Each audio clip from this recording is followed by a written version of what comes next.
예수 늘 함께 하시네 라는 찬양입니다. 이 찬양은 우리 청소년들이 4개의 곡을 후보로 뽑아놓고 그 중에 투표해서 뽑은 곡입니다. 압도적인 득표율로 뽑힌 찬양인데 가사를 보면 저는 청소년들이 이 찬양을 선택했다는 것이 조금 놀라웠습니다. 첫 가사가 이렇습니다. 고단한 인생길 힘겨운 오늘도 예수 내 마음 하시네 라는 가사입니다. 니들이 뭐가 고단해, 돈을 버는 것도 아니고 공부만 하면 되는데 학생 때가 제일 편하지 라고 생각하시는 분들은 이미 청소년들과의 관계가 단절되고 있음을 알려드립니다. 학교 끝나고 여러 학원을 돌다가 밤늦게 집으로 오는 걸음을 보면 고단하기도 하겠다 싶은 생각이 들기도 합니다. 입시지옥, 무한경쟁, 공부의 쳇바퀴, 수행평가의 굴레에서 이 또한 지나가리라 싶은 것입니다. 저는 우리 청소년들이 이 찬양을 고백한다는 것이 한편으로는 참 감사했습니다. 어찌되었건 믿음 가운데 걸어가겠다는 결단이 그들 속에 있는 것 같아서 감사하기도 하고 기특하기도 했습니다. 여러분들도 그렇지 않으신가요? 네. 앞으로도 우리 청소년들이 믿음 안에서 계속 성장해 나갈 수 있도록 많은 기도를 부탁드리겠습니다. 오늘은 어버이주일입니다. 그런데 이렇게 청소년부가 주간 예배를 드리게 되어서 뭔가 엇박자가 난다는 느낌이 들기도 하지만 가정의 달을 맞이해서 부모와 자녀가 함께 예배를 드릴 수 있다는 것은 분명히 의미가 있다라고 생각을 합니다. 원래 청소년부 주간 예배는 원래는 없던 일정입니다. 근데 올해 처음 드리겠다고 말씀을 드렸습니다. 두 가지의 바람을 가지고 건의를 드린 건데 첫 번째는 이 주간 예배를 드리면서 청소년들이 믿음의 주체로 조금 더 성장해 나갈 수 있었으면, 조금 더 믿음의 주체로 자라나갈 수 있었으면 하는 바람 한 가지와 우리 아이들이 어떻게 신앙생활을 하고 어떻게 성장해 나가고 있는지 궁금해하실 어른들이 이 모습을 보면서 이 주간 예배를 함께 드리면서 앞으로도 계속해서 관심 가져주시고 사랑 주시기를 간절히 바라는 마음으로 이 주간 예배를 드리겠다고 말씀드렸습니다. 오늘 이 예배를 통해서 이러한 바람들이 이루어져가는 은혜가 있게 되기를 기대해 봅니다. 오늘 본문은 잠언의 말씀입니다. 아들들아 아비의 훈계를 들으며 라고 시작하고 있는 이 말씀은 한 가족 내에서 부모가 자녀에게 지혜를 물려주는 장면을 묘사하듯 말씀을 전하고 있습니다. 특히 4절에서 이 아버지로 표현되는 사람은 할아버지의 가르침을 떠올리면서 자신이 선대로부터 받은 가르침을 자신의 아들에게 전달하면서 그 지혜를 대를 이어서 전달해 나가고 있음을 보게 됩니다. 세대를 이어서 전달해야 할 중요한 가치는 반드시 전달하고 있다라는 그러한 모습을 우리는 보고 있는 것입니다.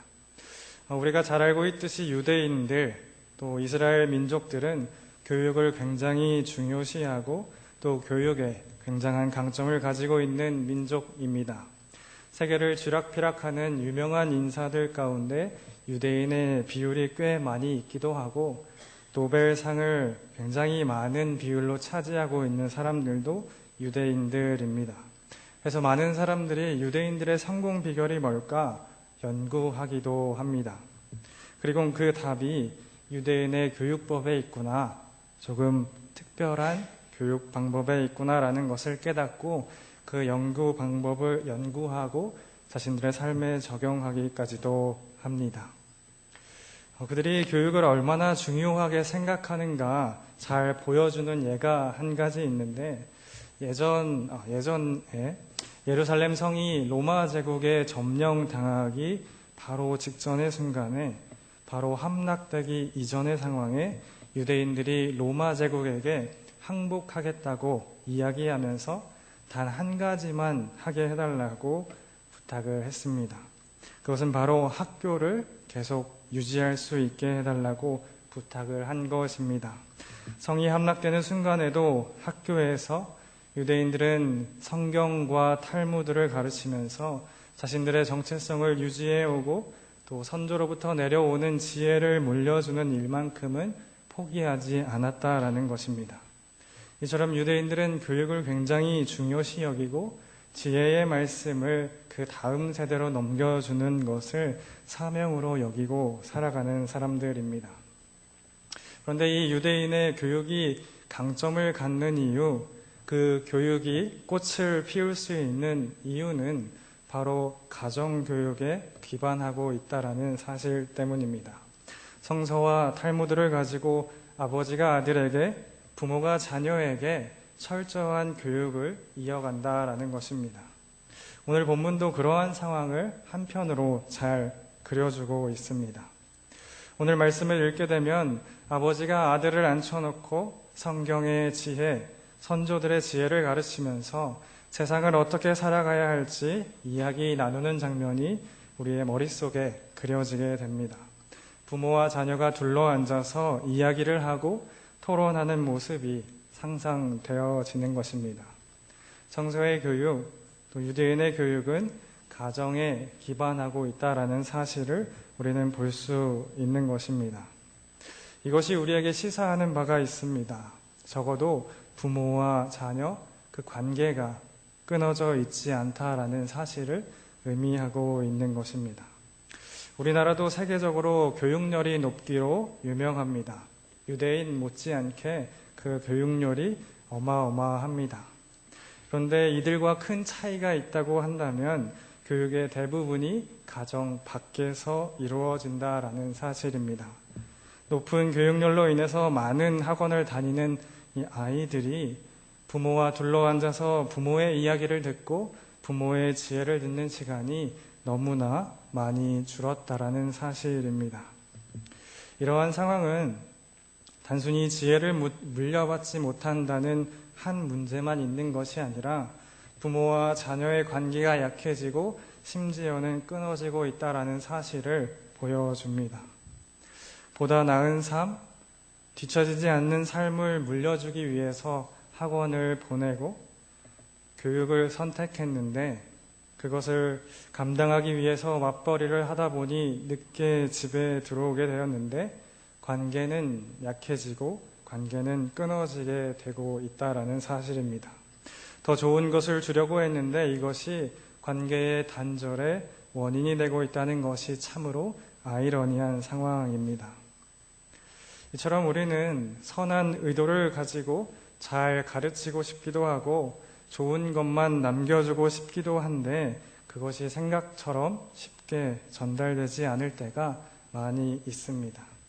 좋은 이야기, 살면서 들어야 할 꼭 필요한 이야기를 해도 아이들은 신경질적으로 반응하고 들은 채 만체하고 때로는 아니라고 거절하기도 합니다. 이때 부모는 부모대로 상처를 입고 아이는 아이대로 속이 상하는 상태를 우리는 가정에서 많이 경험하게 되고 있습니다. 그런데 여러분, 자녀들이 부모의 가르침을 거절하는 가장 큰 이유가 단절된 관계 혹은 멀어진 관계 때문일 가능성이 높다라는 것을 아시나요? 가정상담을 전문으로 하는 조세핀 킴이라는 교수가 이런 이야기를 한 적이 있습니다. 한국에서 아이를 양육할 때 필요한 것이 3가지가 있다라고 이야기하면서 농담 반 진담 반으로 한 이야기가 있습니다.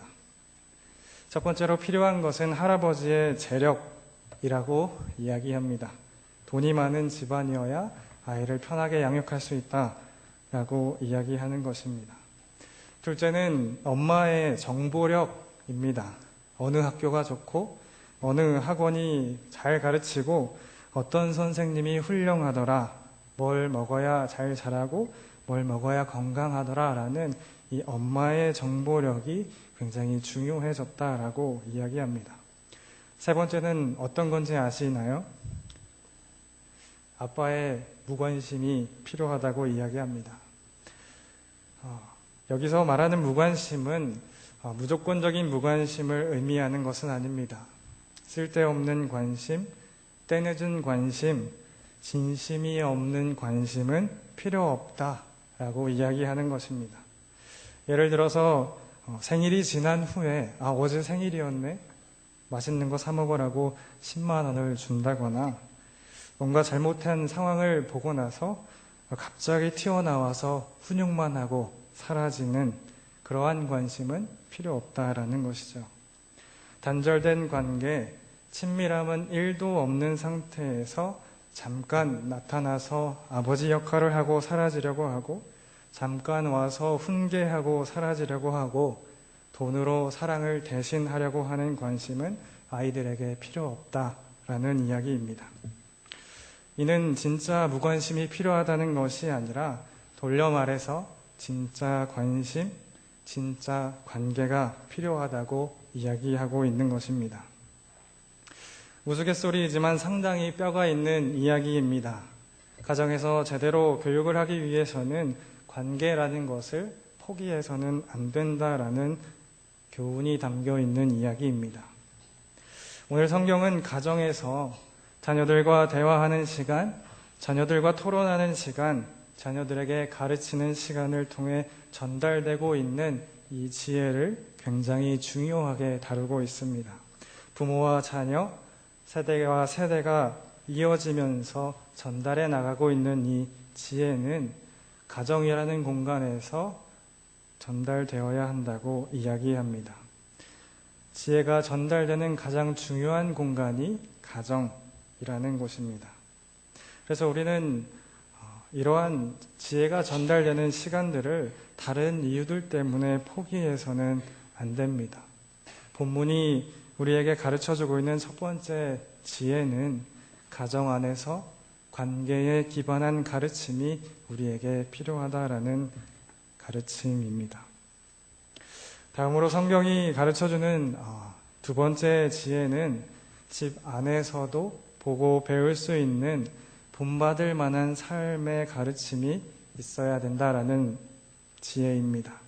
가정에서 지혜를 잊는다라는 것은 조상 대대로 물려받은 경험의 이야기들을 자신도 살아낸 후에 아이들도 그렇게 살아낼 수 있도록 도와주는 것을 의미합니다.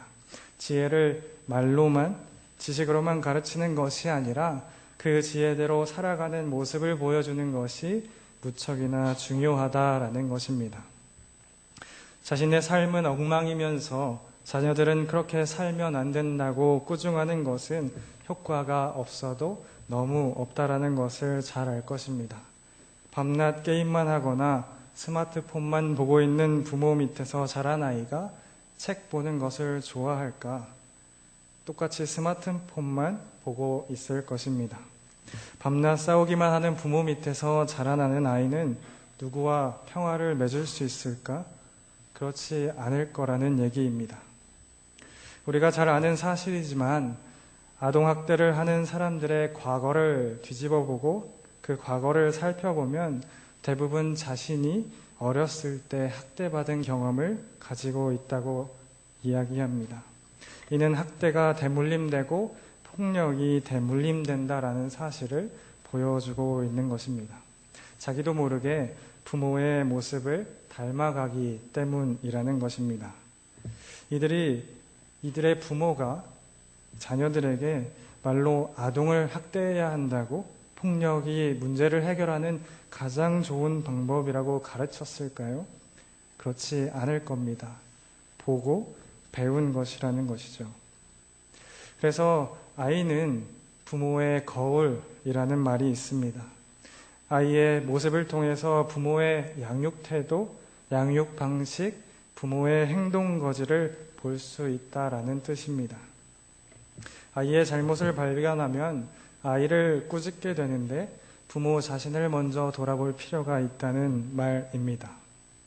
본이 되지 못하는 것, 말만 하는 가르침은 힘이 없다라는 사실을 증명해주는 이야기들입니다. 그래서 성서는 집 안에서의 교육을 굉장히 중요하게 여기고 있습니다. 가정에서 가르쳐야 하는 오늘 본문의 지혜의 말씀은 쌓이고 쌓여서 생긴 것입니다. 하루아침에 나타난 이야기도 급조된 지식도 아닙니다. 그런 의미에서 신앙을 가르치고 지혜를 가르치는 일은 벼락치기가 통하지 않는다는 사실을 기억해야 합니다. 삶으로 가르쳐야 하고 경험으로 가르쳐야 하기 때문에 오래 걸리고 어렵습니다. 머리로 외우거나 손으로 익히는 것이 지혜가 아니라는 것입니다. 우리가 보고 배워야 할 교과서는 우리의 가까이에 있어야 합니다. 그래서 부모로서의 행동이, 부모로서의 언행이 굉장히 중요하다고 이야기하고 있는 것입니다. 우리는 종교 생활을 가르칠 것이 아니라 생활 속에서 함께 종교인으로 살아가는 것이 중요하다라는 것을 기억하며 나아갈 수 있어야 하겠습니다. 오늘 잠언에서 말하는 지혜는 하나님의 말씀대로 살아가는 것, 그것으로 인한 경험들을 쌓고 쌓아가는 것입니다. 이렇게 살아보니 아니더라, 이렇게 사는 것이 하나님이 보시기에 합당하지 않더라, 때로는 이렇게 사는 것은 하나님이 기뻐하시더라 라는 이 지식과 경험들이 쌓여서 하나님을 조금 더 이해하게 하고 하나님의 뜻대로 조금 더 가까이 살아갈 수 있도록 돕는 것이 지혜라는 것입니다. 여호와를 경외하는 것이 지식의 근본이라고 말씀하시는데, 그렇게 경외하며 살아가는 것, 그렇게 경외하며 살아가는 삶을 살 수 있도록 방향을 제시해 주는 것이 지혜라는 것입니다. 어른들, 부모들, 선배들은 선대로부터 쌓아온 이러한 지혜, 신앙의 경험들을 잘 물려줄 의무가 있다라는 것입니다. 그런 의미에서 볼 때 가정에서 반드시 가르쳐야 한다는 이 성서의 지혜는 신앙 공동체에서 가르치는 이 신앙과 그 맥을 같이 합니다. 이 말은 오늘 우리 교회 공동체에서 어른으로서, 부모로서, 믿음의 선배로서 우리의 자녀들에게, 우리의 다음 세대에게 신앙을 잘 물려줘야 한다는 뜻이기도 합니다. 믿음의 유산을 물려주는 의무가 우리에게 있다라는 뜻입니다. 그래서 오늘 우리는 하나님의 말씀과 지혜를 우리 다음 세대에게 전달해 줄 수 있는 공동체가 되어야 합니다. 그것의 첫 번째 요소는 가정에서의 이야기와 마찬가지입니다. 친밀한 관계가 기반되어야 합니다. 관계 안에서 모든 것이 가능하기 때문입니다. 그런 의미에서 우리 청소년들을 볼 때 손 한 번 더 내밀어 주시고 따뜻한 말 한마디 더 건네주시는 것이 우리의 공동체에게 필요한 태도라는 것입니다. 저 아이가 왜 우리 교회에 있지? 레이저 쏘지 마시고, 왜 맨날 처먹기만 하지? 노려보지 마시고 사랑으로 아이들을 키워주시는 것이 신앙을 물려주는 일의 첫 번째로 중요한 요소라는 것입니다. 그렇게 관계를 맺어가는 일이 어른들의 손에서부터 먼저 시작되어야 한다는 것을 기억해야 하겠습니다. 또 다른 요소는 어른들 자체가 본이 되어야 한다는 것입니다. 신앙의 영역에서 볼 때 좋은 신앙을 물려주기 위해서는 우리가 좋은 신앙을 가지고 있어야 한다는 것입니다. 어른으로서 먼저 행복한 신앙생활, 성숙한 언행, 그것들이 본이 되어야 하기 때문에 중요한 것입니다. 인상 쓰면서 너희들은 신앙생활 잘해야 돼 라고 말하거나 서로 삿대질하며 싸우면서 너희들은 이웃을 사랑해야 돼 라고 말하는 것은 아무런 효과가 없다라는 것입니다. 신앙의 모범으로 믿음의 유산을 물려주시는 여러분이 되기 위해서는 여러분의 신앙이 좋아야 한다라는 뜻입니다. 성서의 지혜를, 좋은 신앙을 물려줄 수 있기 위해서 우리의 신앙을 점검할 수 있는 이 시간 되기를 소망합니다. 끝으로 우리 아이들에게 좋은 신앙을 물려주기 위해서 부탁드리고 싶은 것은 먼저 말씀대로 사시면서 말씀의 은혜를 먼저 누릴 수 있기를 소망합니다. 기쁨을 회복하시고 행복하게 신앙생활을 먼저 하시는 것이 가장 중요하다라는 뜻입니다. 충만한 은혜 가운데 먼저 살아가는 모습을 보게 되면 우리 아이들은 자연스럽게 보고 배우면서 신앙의 길을 뒤따라갈 수 있다는 이야기입니다. 어버이주를 맞이해서 또 청소년부 주간 예배를 드리면서 이러한 신앙의 대물림이 우리 공동체 가운데 있게 되기를 기대해 봅니다. 믿음의 유산을 잘 물려주고 잘 물려받는 은혜가 오늘 우리 화평 공동체 가운데 있게 되기를 소망합니다.